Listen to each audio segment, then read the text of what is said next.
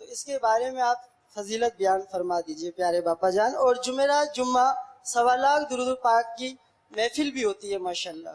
درود شریف پڑھنا یہ ثواب کا کام ہے. درود شریف کے فضائل پر یہ ضیاء درود و سلام رسالہ 16 صفحے کا ہے. مکتبۃ المدینہ سے حاصل کریں تو انشاءاللہ مدینہ مسجدوں میں چیئیں پڑھتے ہیں, کھجور کی گٹلیاں بھی پڑھتے ہیں, املی کے ٹھیے بھی پڑھتے ہیں, پبڑیاں بھی پہلے دیکھی تھی پڑھتے تھے, ابھی پڑھتے ہیں شاید, بادام پڑھتے ہیں چھلکے والی, تو یہ جائز ہے پڑھنا. صلو علی الحبیب صلی اللہ تعالی علی محمد. حیدرآباد سے آیا ہوں, زمزم نگر سے. بڑی مہربانی. مرشد کی بارگاہ میں یہ سوال ہے کہ فاسق اور فاجر کسے کہتے ہیں؟ فاسق وہ جو کبیرہ گناہ ایک مرتبہ بھی کیا تو فاسق ہے, یا صغیرہ کو ہلکا جان کر کیا تو فوراً سخت کبیرہ ہو جاتا ہے, تو وہ بھی فاسق. اور جو صغیرہ پر اصرار کرے, بار بار کرے صغیرہ, وہ بھی فاسق. اور فاجر پھر جو فحش کام, بے حیائی کے کام کرے, وہ فاجر. فاسق تو ہے, یہ فاجر بھی ہے. میرا نام محمد بلال اتاری ہے, میں شہر شہداپور سے آپ کے بارے میں حاضر ہوں. جامعۃ المدینہ زمزم نمبر حیدرآباد میں درجہ اولی کا طالب علم ہوں.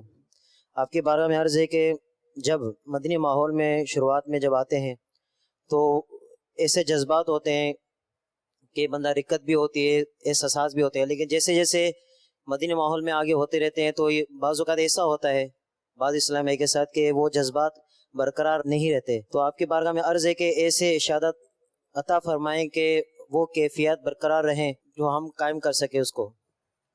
یہ اس میں ایک شروع میں ہوتا ہے صاحب جوش, آہستہ آہستہ وہ تھوڑا لیول درست ہو جاتا.